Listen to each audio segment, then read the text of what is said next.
హల్లెలూయా.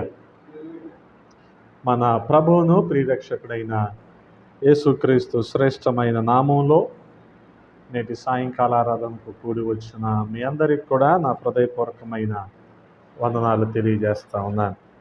దేవుని మహాకృప కనికరాలను బట్టి దేవుడి రీతిగా సజీవుల సంఖ్యలో ఉంచి మరొక ప్రభు దినాన ఆయన సన్నిధిలో మనం ఉండటానికి ప్రభు సహాయము చేశారు. హల్లెలూయా.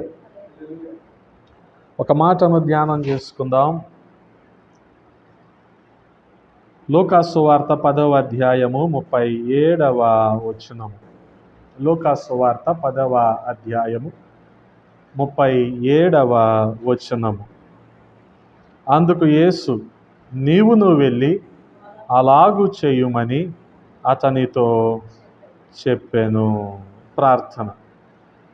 మమ్మల్ని అతి మిక్కిలిగా ప్రేమించిన మా ప్రియ పరలోకపు తండ్రి, ఈ సాయంకాల సమయంలో మీ పాద సన్నిధి చేరటానికి మీరు చూపిన కృపను బట్టి స్తుతిస్తూ ఉన్నాం. గడిచిన కాలమంతా మీ రెక్కల నీడలో భద్రపరిచారు. క్షేమాన్ని సమృద్ధిని మాకు ఇచ్చారు. స్తోత్రాలు. రాజా, మీరు ఈ సమయంలో ఏర్పాటు చేసిన వాక్య భాగాన్ని బట్టి స్తుతిస్తూ ఉన్నాం.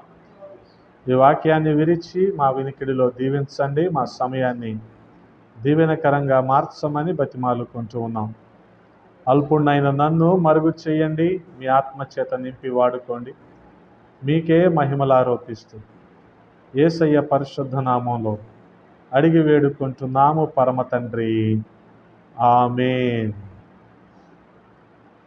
దేవునికి స్తోత్రం. హల్లెలూయా. ప్రభువునందు ప్రియ సహోదరి సహోదరులారా, చదవబడిన మాటలు చాలా శ్రద్ధగా గమనించండి. లూకాసు వార్త 10వ అధ్యాయం 37వ వచనంలో యేసుక్రీస్తు ప్రభువారు అంటున్న మాట ఏంటంటే, నీవును వెళ్ళి అలాగు చెయ్యుమని అతనితో చెప్పాను. ఒకానొక సందర్భంలో మరి ధర్మశాస్త్రోపదేశకుడు లేచి అడుగుతున్నాడు యేసుక్రీస్తు ప్రభు వారిని, నిత్య జీవానికి వారసుడు అవటానికి నేనేం చెయ్యాలి అని ఆయన్ను శోధిస్తూ వచ్చాడంట. అంటే మాటి మాటికి అడుగుతూ వచ్చాడు. అందుకు ఆయన యేసుక్రీస్తు ప్రభువారు ఆ వ్యక్తికి ఇచ్చిన సమాధానం ఏంటంటే, ధర్మశాస్త్రంలో ఏం రాయబడి ఉంది అని అడుగుతూనే, నువ్వేం చదువుతున్నావు అని అతన్ని అడిగినప్పుడు అతడు ఇచ్చిన సమాధానం ఏంటంటే, దేవుడైన ప్రభువును నీ పూర్ణ హృదయముతోనూ, నీ పూర్ణ ఆత్మతోనూ, పూర్ణ శక్తితోనూ, పూర్ణ వివేకముతోనూ ప్రేమింపవలెననియు, నిన్ను వలె నీ పొరుగు వాడిని ప్రేమింపవలెననియు రాయబడి ఉన్నదని చెప్పాను. హల్లెలూయా. నిన్ను వలె నీ పొరుగు వాడిని ప్రేమించాలి. దేవాది దేవుణ్ణి పూర్ణ హృదయముతో, పూర్ణ ఆత్మతో, పూర్ణ వివేకముతో ప్రేమించాలి అని రాయబడి ఉంది ధర్మశాస్త్రంలో అంటున్నాడు. అదే ధర్మశాస్త్రోపదేశకుడు ఈ విషయాలన్నీ చదివాడు. ఈ విషయాల మీద అవగాహన ఉంది, చదివానని ఒప్పుకుంటున్నాడు. కానీ యేసుక్రీస్తు ప్రభు వారిని అడుగుతున్న మాట ఏంటంటే, నిత్య జీవానికి వారసుడు అవటానికి నేను ఏం చెయ్యాలి అంటున్నాడు. గమనించగలిగితే ప్రియ సహోదరి సహోదరులారా, అలాగూ చెయ్యి. ఎలాగా? పూర్ణ హృదయంతో దేవుణ్ణి ప్రేమించు, అలాగే నిన్ను వలె నీ పొరుగు వాడిని ప్రేమించు. గమనించండి, చాలా ప్రాముఖ్యమైన ఆజ్ఞలు. యేసుక్రీస్తు ప్రభువారు ధర్మశాస్త్రం మొత్తాన్ని, 10 ఆజ్ఞలంతటినీ కూడా ఈ 2 మాటల్లో కుదించి చెప్పాడు అంటే తప్పేం కాదు. కారణం ఏంటంటే, దేవుణ్ణి ప్రేమించాలి, పొరుగువాడిని ప్రేమించాలి. దేవుణ్ణి ప్రేమించాము అని చెప్పి పొరుగువాడిని ప్రేమించకపోతే మనం అబద్ధికులం అయిపోతాం. అందుకని యేసుక్రీస్తు ప్రభువారు ఈ శాస్త్రోపదేశకుడితో అన్న మాట ఏంటంటే, అలాగే చెయ్యి. ఎలాగా? పూర్ణ హృదయముతో, పూర్ణ ఆత్మతో, పూర్ణ శక్తితో, పూర్ణ వివేకముతో నీ పొరుగువాడిని, దేవుణ్ణి ప్రేమించు, నిన్ను వలె నీ పొరుగువాడిని ప్రేమించు అని. ఆ రీతిగా చూడగలిగితే ప్రియ సహోదరి సహోదరులారా, అతను ఆ విషయం విన్నందుకు అదంతా కూడా నీతిమంతుడిగా నేను కనబరుచుకోవాలి దేవుడి ముందు అన్న ఉద్దేశంతో ఈ మాటలన్నీ దేవుడిని అడిగినట్టు మనం చూస్తూ ఉన్నాం. కానీ ఆ పొరుగువాడు ఎవరు? గమనించండి. దేవుణ్ణి ప్రేమిస్తున్నాడు ఈ ధర్మశాస్త్రోపదేశకుడు, సరే పొరుగువాడిని కూడా ప్రేమించమన్నాడుగా యేసయ్య. పొరుగువాడు ఎవరు? కదా, ధర్మ సందేహమే, మంచిదే. పొరుగువాడు ఎవరు అన్నదానికి యేసుక్రీస్తు ప్రభువారు ఆ తర్వాత 30వ వచనం నుంచి ఒక ముమ్మోనాన్ని శిష్యులందరికీ కూడా వివరించాడు. అక్కడ ఉన్న జనసమూహము, అదే రీతిగా ఈ ధర్మశాస్త్రోపదేశకుడు, వీళ్ళందరూ కూడా ఈ ఉపమానాన్ని వింటూ ఉన్నారు. అదేంటంటే, ఒక వ్యక్తి యెరూషలేము పట్టణాన్ని విడిచి యెరికోకి దిగి వెళ్ళిపోతున్నాడంట. చాలా స్పష్టంగా మాట అక్కడ రాయబడి ఉంది. ఎందుకు ఇలా రాయబడి ఉంది అన్నదానికి మనం కాస్త లోతుగా ఆలోచించగలిగితే చూడండి, 30వ వచనంలో రాయబడి ఉంది, పేజీ నెంబర్ 62 కొత్త నిబంధనలో 10వ అధ్యాయము లూకాసు వార్త 30వ వచనము. అందుకు యేసు ఏమంటున్నారు? ఆయన ఇట్లనెను, ఒక మనుష్యుడు యెరూషలేములో నుండి యెరికో పట్టణానికి దిగి వెలుచు దొంగల చేతికి చిక్కాడు. చిక్కిన తర్వాత ఏం జరిగింది? వారు అతని బట్టలు దోచుకున్నారు, అతన్ని కొట్టారు, కొన ఊపిరితో ఉండగా విడిచి వెళ్ళిపోయారు. అప్పుడు ఆ త్రోవన ఒక యాజకుడు వెళ్ళాడు, కానీ అతన్ని చూసి పక్క నుంచి వెళ్ళిపోయాడు. గమనించండి, వాస్తవానికి యెరూషలేము అన్నది మహారాజు పట్టణం. మత్తయి సువార్త 5వ అధ్యాయము 35వ వచనాన్ని చదువుదామా? మత్తయి సువార్త 5వ అధ్యాయము 35వ వచనము. భూమి తోడు అనవద్దు, అది ఆయన పాదపీఠము. యెరూషలేము తోడు అనొద్దు, అది మహారాజు పట్టణము. యెరూషలేము అనగా మహారాజు పట్టణము, దేవాది దేవుని పట్టణం అది. ఆ రీతిగా మరి యెరికో చూడగలిగితే మరి యెహోషువ గ్రంథం 6వ అధ్యాయములో మనం చూస్తూ ఉంటాం. యెహోషువ గ్రంథము 6వ అధ్యాయము 36వ వచనము. యెహోషువ 6:36.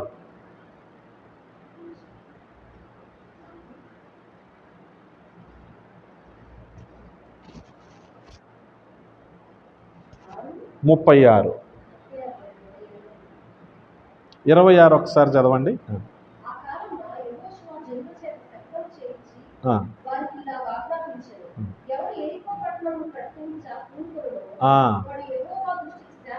అది గమనించండి. ఇప్పుడు యెరికో పట్టణం ఎటువంటి పట్టణం? శాపగ్రస్తమైన పట్టణం. మరి యెరూషలేము మహారాజు పట్టణం. మరి ఇప్పుడు ఈ వ్యక్తి ఎక్కడి నుంచి ఎక్కడికి దిగి వెళ్ళిపోతున్నాడు? ఒక ఆశీర్వాదము లేదా ఒక సమృద్ధిలో నుంచి ఒక శాపగ్రస్తమైన పట్టణంలోనికి వెళ్ళిపోతా ఉన్నాడు. అందుకనే యెరూషలేము సమాధానానికి గుర్తుగా ఉంటే యెరికో శ్రమలకు గుర్తుగా ఉంది. యెరూషలేము పవిత్రతకు పరిశుద్ధతకు సూచనగా ఉంటే యెరికో పాపానికి సూచనగా ఉంది. యెరూషలేము ఆశీర్వాదం అయితే యెరికో శాపము. యెరూషలేము జీవం అయితే యెరికో మరణము. అలాగే యెరూషలేము ఉన్నతమైన ఆత్మీయమైన అనుభవం అయితే యెరికో ఆత్మీయ జీవితంలో పతనమైన అనుభవం. యెరూషలేము పరసంబంధమైనది, యెరికో భూ సంబంధమైనది. హల్లెలూయా. అందుకనే ఒక వ్యక్తి ఉన్నతమైన ఆత్మీయ అనుభవంలో నుంచి పతనం అయిపోయి దిగి వెళ్ళిపోతున్నాడంట. అలా వెళ్ళిపోవటం కారణంగా గమనించండి, ఉన్నతమైన అనుభవాన్ని విడిచి ఎప్పుడైతే ఆత్మీయతలో పతనం అయిపోయి పడిపోయాడో ఎవరి చేతికి చిక్కారు? దొంగల చేతికి చిక్కాడంట. గమనించండి, ఎవరు ఈ దొంగ? అపవాది. దొంగ దేనికి వస్తాడు? దోచుకోవటానికి, నరహత్య చేయటానికి వస్తాడని యోహాను సువార్తలో మనం చదువుతూ ఉన్నాం. మరి దొంగకు అంతకు మించిన పనేమీ లేదు. ఎవరిని పట్టుకుంటాడు దొంగ? ఎవరైతే ఇలాగా ఆత్మీయ జీవితంలో పతనం అయిపోయారో, పడిపోయారో అటువంటి వారిని దొంగ అయిన సాతాను, దొంగ లాంటి అపవాది పట్టుకుంటాడు. గమనించండి, మనం కూడా కొన్ని సందర్భాల్లో ఈ పులులు కానీ, చిరుత పులులు, సింహాలు కానీ చిన్నపాటి గొర్రెల్ని, మేకల్ని వెంటాడుతూ ఉంటాయి చూడండి, లేకపోతే గేదెల్ని, ఆవుల్ని వెంటాడతాయి కదా. అలా వెంటాడే వీడియోలు మనం చూసినప్పుడు మరి ముందు వరుసలో కొన్ని పరిగెట్టుకొని వెళ్ళిపోతూ ఉంటాయి. నేను అడవికి రాజును కదా అనుకొని సింహం ఈ మందంతటిని కూడా దాటుకుంటా వెళ్ళిపోయి ఎదరు నుంచొని ముందు వరుసలో ఉన్న వాటిని పట్టుకొని తింటుందా, వేటాడుతుందా సింహం? ఆఖరి వరుసలో కొన్ని ఉంటాయి కదా, పరిగెత్తలేనివి, కాస్త అనారోగ్యంతో ఉన్నాయి, జబ్బుగా ఉన్నాయి, వీటిని పట్టుకుంటుంది. గమనించండి. అలాగే అపవాది ఎవరిని పట్టుకుంటాడంటే ఆత్మీయతలో ఉన్నతమైన స్థితిలో ఉన్నవాడిని పట్టుకోడు. దేవుని ద్వారా బలం పొందుకొని బలవంతుడైన వాడిని పట్టుకోడు. బలహీనుడిని, ఆత్మీయ జీవితంలో పడిపోయినోడిని పట్టుకుంటాడు అపవాది. ఇక్కడ ఈ వ్యక్తి కూడా, ఈ మనుష్యుడు కూడా ఆ ఉన్నతమైన యెరూషలేమును విడిచిపెట్టి శాపగ్రస్తమైన యెరికోకి వెళ్తా ఉన్నాడు. గమనించండి. దొంగ ఏం చేస్తాడని చెప్పాను? దోచుకుంటాడు. అందుకని ఏం జరిగింది ఇక్కడ?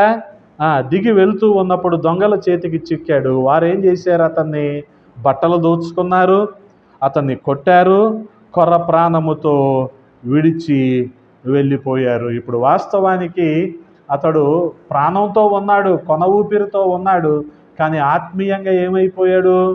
బలహీనమైపోయాడు, చనిపోయాడు. కనుకనే ఇటువంటి పరిస్థితుల్లో దొంగలు అతన్ని పట్టుకున్నారు. గమనించండి. అతని రక్షణ వస్త్రాలు దోచుకున్నారు, అతని నీతి వస్త్రాలు దోచుకున్నారు. జీవించుచున్నావన్న పేరు మాత్రం ఉంది, కానీ నువ్వు వాస్తవానికి మృతుడివే అని 3వ అధ్యాయము ప్రకటన గ్రంథంలో ఆత్మ సంఘాలతో చెప్తున్న మాట అది.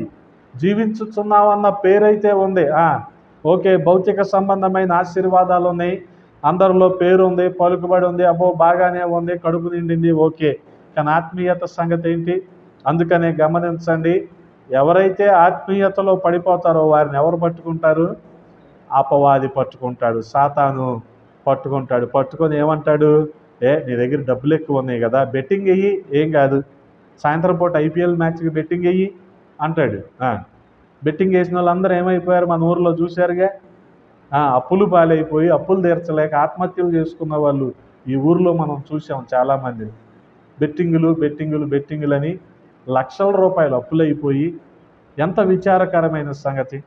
ఆ కుటుంబానికి ఆధారం ఏంటి? ఆ భార్య పిల్లలకు ఆధారం ఏంటి?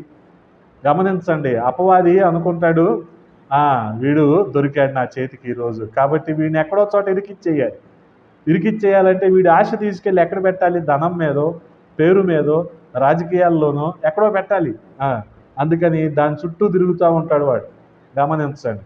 అందుకని ఈ వ్యక్తి కూడా ఏం చేశాడు? దిగి వెళ్ళిపోతున్నాడుగా, దొంగల చేతికి చిక్కాడు. దొంగలు అతన్ని దోచుకున్నారు, బట్టలు తీసేశారు, ఇంకా కొట్టి కొర ప్రాణంతో విడిచిపోయారు. గమనించండి.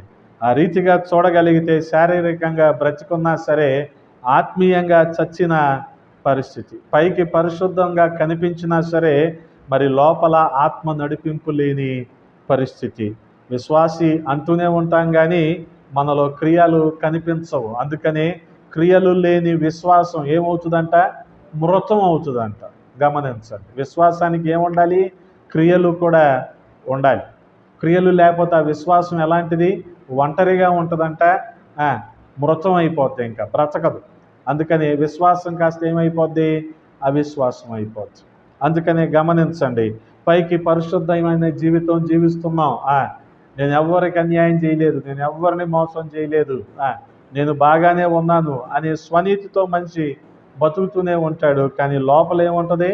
ఆత్మీయంగా ఎదగదల లేని పరిస్థితి. పైకి భక్తులు అని చెప్పుకుంటారు, కానీ దేవుని శక్తిని ఆశ్రయించలేని పరిస్థితి. దేవుని మహిమపరుస్తున్నామంటారు, గమనించండి, కానీ తమను తామే గణపరుచుకుంటారు.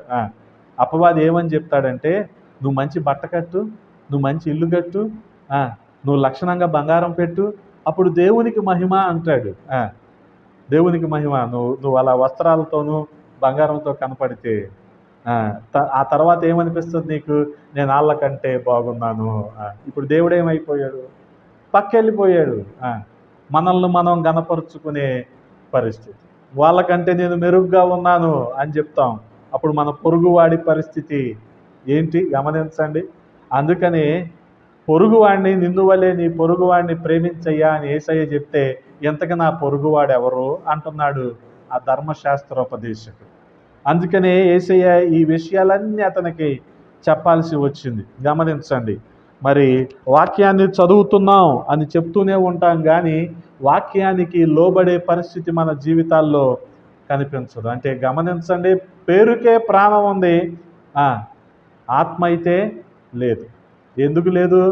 అది ఎప్పుడో అపవాది ఎచ్చుకెళ్ళిపోయాడు. గమనించండి. అందుకని ఒక మాటలో చెప్పాలంటే ఇదంతా ఏంటి? వేషధారణ. గమనించు, వేషధారణ.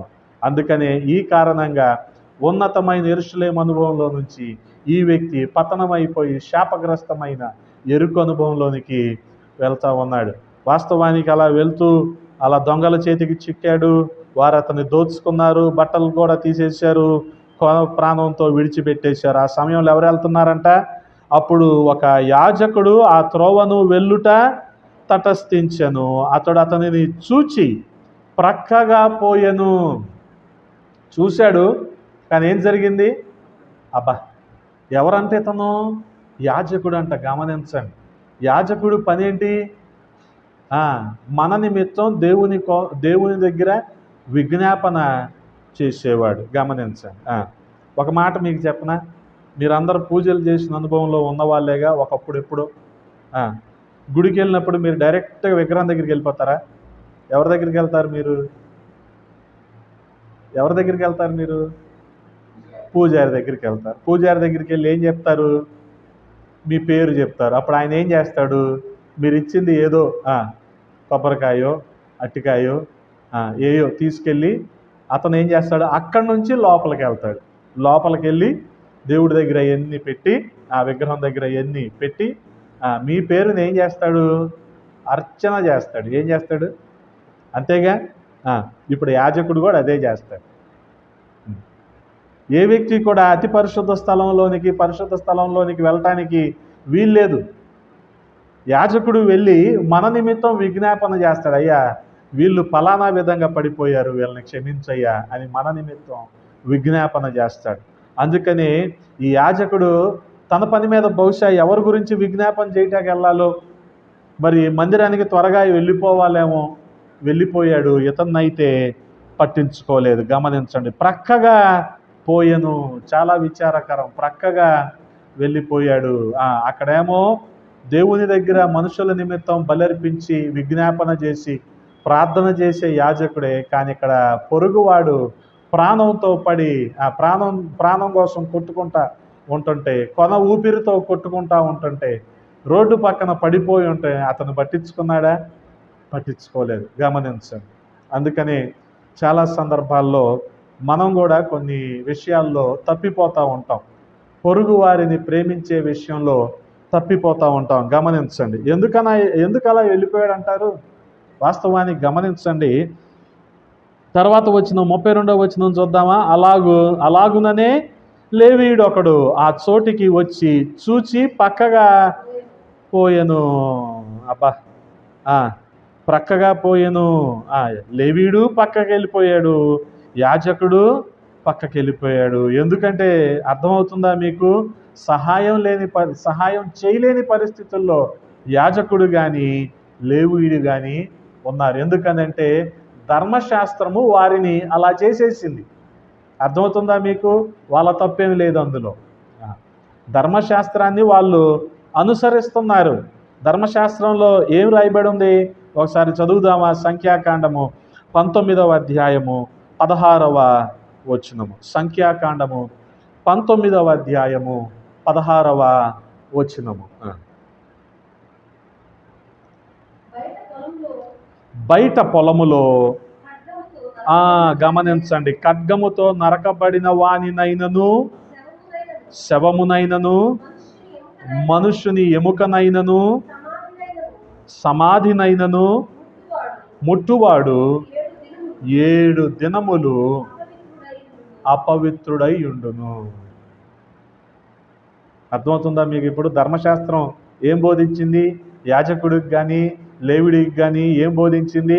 బయట పొలంలో ఎవరైతే నరకబడి చంపబడిపోతున్నారో వారిని ముట్టుకుంటే 7 రోజులు ఎక్కడ ఉండాలంట? అపవిత్రుడైపోతావు నువ్వు. శవాన్ని ముట్టుకుంటే ఏమైపోతావు? అపవిత్రుడు అయిపోతావు. మనుషుని ఎముక ముట్టుకుంటే ఏమైపోతావు? అపవిత్రుడు అయిపోతావు. సమాధిని ముట్టుకుంటే ఏమవుతావు? అపవిత్రుడు అయిపోతావు. కాబట్టి ఇప్పుడు ఈ యాజకుడు లేవీయుడు ఎవరు? గమనించండి, యాజక వంశము లేవీ వంశం. అంటే లేవీల్లో నుంచే యాజకులు వస్తారు. గమనించండి, వారిని దేవుడు ఎన్నుకున్నాడు. ఆ రీతిగా చూడగలిగితే ఇశ్రాయేలు గోత్రాల్లో 12 గోత్రాలు ఉంటే అందులో లేవి గోత్రాన్ని దేవుడు యాజకులుగా ఆయనకు యాజకత్వం చేయటానికి, అంటే గమనించండి, ఇందాక పూజారి ఏం చేశాడు, అదే యాజకుడు చేస్తాడు. లేవీడు చేయాల్సిన పని కూడా అదే. అందుకనే వీళ్ళు ధర్మశాస్త్రాన్ని ఇప్పుడు అనుసరించారు. ఇప్పుడు ఇలా కొన ఊపిరితో పడిపోయి ఉన్న వ్యక్తిని వీళ్ళు ముట్టుకున్నారు అనుకోండి, వీళ్ళు ఏమైపోతారు? 7 రోజులు అపవిత్రులు అయిపోతారు. బహుశా పాలానికి బయట ఉండాలి వీళ్ళు. ఎవరిలో కలవకూడదు, ఎవరితో మాట్లాడకూడదు, ఎవరిని చూడకూడదు, ఎవరితో పరిచయాలు ఉండకూడదు. ఇంకా వారం రోజుల పాటు వీళ్ళు అజ్ఞాతంలోనికి వెళ్ళిపోవాలి. ఇంకా గమనించండి, అటువంటి అపవిత్రతలోనికి వీళ్ళు వెళ్ళిపోతారన్న ఉద్దేశంతో యాజకుడు పక్కకి వెళ్ళిపోయాడు, లేవీయుడు పక్కకి వెళ్ళిపోయాడు. అందుకనే గమనించండి, ధర్మశాస్త్రం యోహాను సువార్త 8వ అధ్యాయంలో పాపంలో పట్టబడిన స్త్రీని ఏమంటున్నారు? ధర్మశాస్త్రం ప్రకారం, అది కూడా వాళ్ళు ఖచ్చితంగా ప్రస్తావించారు. మోషే ధర్మశాస్త్రం ప్రకారం పాపంలో పట్టబడిన వ్యక్తిని రాళ్లతో ఏం చేయాలంట? కొట్టి చంపాలి. కానీ యేసయ్య ఏం చేశాడు? చంపాడా? అమ్మా, నేను కూడా నిన్ను శిక్షించట్లేదు, ఇక మీదట పాపం చేయొద్దమ్మా అన్నాడు. అంటే దేవుడు తన విశేషమైన కృపను ఆమె పట్ల చూపించాడు. గమనించండి, ధర్మశాస్త్రం ఏమంటుంది? నీ పొరుగువాడిని అసలు నువ్వు పట్టించుకోవద్దు కదా. అతను చచ్చిపోతున్న పరిస్థితుల్లో ఉన్నా సరే అతను నువ్వు ముట్టుకున్నావు అనుకో, నువ్వు వారం రోజులు అపవిత్రుడివి అంటుంది. కానీ కృప ఏమంటుంది? గమనించండి, కృప ఇప్పుడు సమరయుడి రూపంలో వస్తుంది. హల్లెలూయా. ధర్మశాస్త్రం యాజకుడి రూపంలో, లేవీడి రూపంలో వచ్చిందేమో, వచ్చి పట్టించుకోకుండా ప్రక్కకి వెళ్ళిపోయింది. కానీ ఇప్పుడు కృప ఎలాగొస్తుంది? సమరయుడి రూపంలో వస్తుంది. అందుకని ఆ తర్వాత వచ్చిన వాళ్ళు సమరయుడు ప్రయాణమైపోతున్నాడు, పడి ఉన్న చోటకు వచ్చాడు, చూశాడు, జాలి పడ్డాడు, దగ్గరికి వెళ్ళాడు, నూనె ద్రాక్షారసం పోశాడు, అతని గాయాలు కట్టాడు, వాహనం మీద ఎక్కించుకున్నాడు, పూటకోళ్ళ వాని ఇంటికి వెళ్ళి తీసుకొని వెళ్ళాడు, అతన్ని పరామర్శించాడు. ఆ తర్వాత రోజు ఏమంటున్నాడు? ఒకరోజు గడిచిపోయింది, ఆ తర్వాత రోజు 2 దేనారాలు తీసి ఆ పూటకోళ్ళ వానికి ఇచ్చి, అతన్ని పరామర్శించుము, నేను మరలా వచ్చినప్పుడు చెప్పి పోయెను. ఎవరి మనస్సు ఇది? కృప కలిగిన దేవాది దేవుని మనస్సు. వచ్చాడు ఆయన, సమరయుడు కృపకి సూచనగా కనబడుతూ ఉన్నాడు. వచ్చాడు, పడిన చోటకు వచ్చాడు, అతన్ని చూశాడు, అతని మీద జాలి పడ్డాడు, దగ్గరికి వెళ్ళాడు, గాయాలను కట్టుకున్నాడు, తన వాహనం మీద ఎక్కించుకున్నాడు, పూటకోళ్ళ వాని ఇంటికి వెళ్ళి అప్పగించాడు. ఆ సమరయుడు ఎవరో కాదు, మన ప్రియ రక్షకుడైన యేసుక్రీస్తు ప్రభువారు. హల్లెలూయా. గమనించండి, ధర్మశాస్త్రం ఏం చెప్తుంది? ఆ స్త్రీని చంపేయండి, రాళ్లతో కొట్టి అంటుంది. యేసయ్య ఏమన్నాడు? మీలో ఎవరు పాపం చేయలేదో వాళ్ళు మొట్టమొదటిగా రాయి వేయండి అంటే, చిన్న పిల్లలు మొదలుకొని పెద్దవాళ్ళ వరకు వాళ్ళు తెచ్చిన రాళ్ళు అక్కడే పడేసి వెళ్ళిపోయారు. అమ్మా, నిన్నెవరు శిక్షించలేదా కదా. కాస్త ఆడంబరంగా, కాస్త ఎకిలిగా ఆడవాళ్ళు కనిపించారనుకో, వాళ్ళని ఎలా చూస్తారు జనాలు కదా. కానీ ఇప్పుడు ఈమె ఎలా దొరికింది? పాపం చేస్తూ వ్యభిచారంలో దొరికింది. ఈమెను ఎలా చూస్తారు ఇప్పుడు జనాలు? కానీ యేసయ్య ఏమంటున్నాడు? ఏమని? అమ్మా అంటున్నాడు. హల్లెలూయా.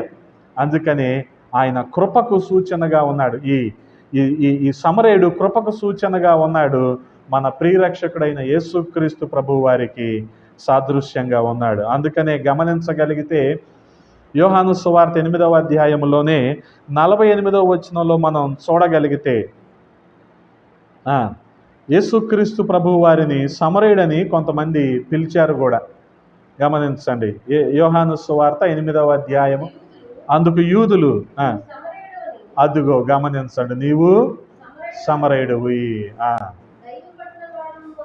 గమనించండి, ఆ రీతిగా చూడగలిగితే యేసుక్రీస్తు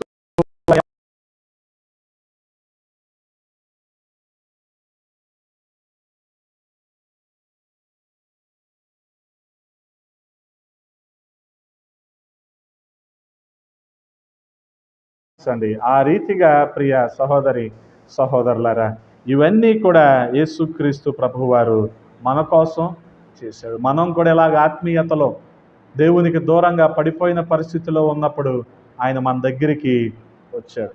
మనం పడిపోయిన పరిస్థితిలో ఉన్నప్పుడు మరి లోకం మనల్ని పట్టించుకోలేదు, కానీ యేసయ్య మనల్ని పట్టించుకొని, గమనించండి, ఆ రీతిగా మనల్ని పరామర్శించాడు. మరి యేసుక్రీస్తు ప్రభువు వారి చెప్పిన ఈ ఉపమానంలో ప్రతి అక్షరంలోనూ ఆత్మీయ అర్థాన్ని వెతకటం అనేది చాలా ప్రాముఖ్యమైన సంగతి. ఇదేదో ఆయన పిట్ట కథలాగా చెప్పలేదుగా, మనకు అర్థం అవటానికి ఆయన చెప్పాడు.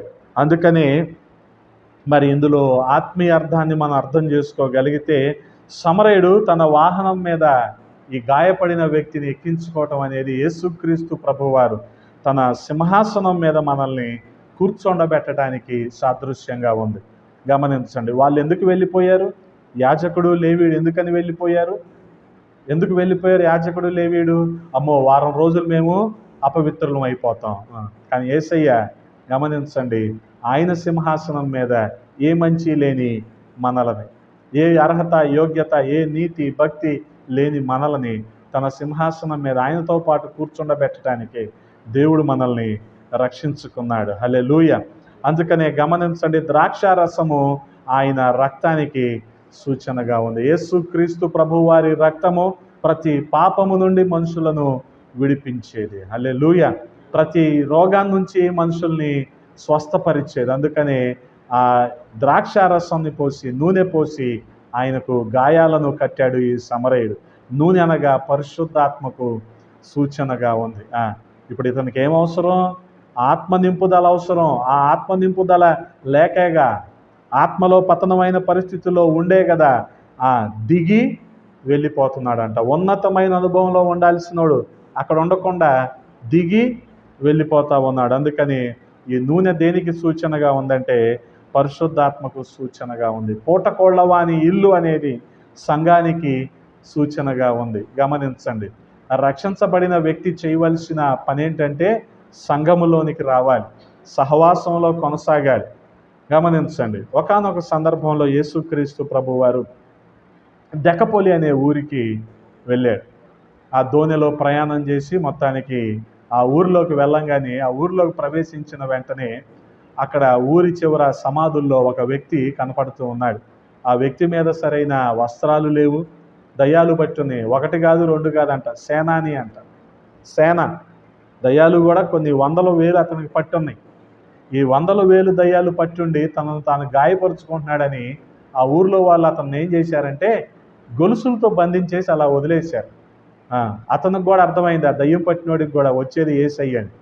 గమనించండి, ఆ యేసయ్య అతనిలోంచి దయ్యాలను విడిపించి అతన్ని స్వస్థచిత్తుడిగా, మంచి వ్యక్తిగా చేశాడు. చేసినందుకు గమనించండి, చేసిన తర్వాత అతను ఎక్కడున్నాడంటే యేసయ్య పాదాల దగ్గర, తర్వాత బోధలో యేసయ్య పాదాల దగ్గర కూర్చొని ఆయన బోధ వింటూ ఉన్నట్లు మనం చూస్తూ ఉన్నాం. అంటే రక్షించబడిన వ్యక్తి ఎక్కడ ఉండాలి? ఇప్పుడు దేవుని సహవాసంలో, దేవుని సంఘంలో ఉండాలి. కానీ అక్కడ జరిగింది ఏంటంటే, ఎప్పుడైతే ఈ దయ్యాలన్నీ కూడా పందుల్లోకి వెళ్ళిపోయినాయో, పందులన్నీ వెళ్ళి సముద్రంలో పడి చచ్చిపోయింది. ఇప్పుడు ఆ పందులు మేపుకునే వ్యక్తికి పెద్ద లాస్ వచ్చింది, చాలా నష్టం కలిగింది. అందుకని, అయ్యా నువ్వు మా దగ్గర ఉండొద్దు, మా ప్రాంతాన్ని విడిచి వెళ్ళిపోమంటే యేసయ్య వెళ్ళిపోయాడు. గమనించండి, ఉన్నమన్న చోట, ఆహ్వానించిన చోట ఆయన వచ్చాడు. వద్దు నువ్వు ఇక్కడి నుంచి వెళ్ళిపో అంటే వెళ్ళిపోయాడు. గమనించండి, అంటే దెక్కపోలిలో ఆ ఒక్క అద్భుతాన్ని చేయటానికి యేసయ్య వచ్చాడు. మరి ఎప్పుడు ఆయనకి దెక్కపోలి వెళ్ళలేదు. అయ్యో, అంటే ఒక అద్భుతం చేయటానికి, ఆ దయ్యాలు పట్టిన వ్యక్తిని మరి విడుదల పొందటానికి, అతనికి మరి మంచి ఆరోగ్యం, స్వస్థత కలగటానికి, దయ్యాల నుంచి విముక్తి కలగటానికే యేసయ్య ఈ ప్రాంతానికి వచ్చాడు. ఏంటి, ఈ ఒక్క పని కోసం ఆయన ఇక్కడికి వచ్చాడా? వచ్చాడు.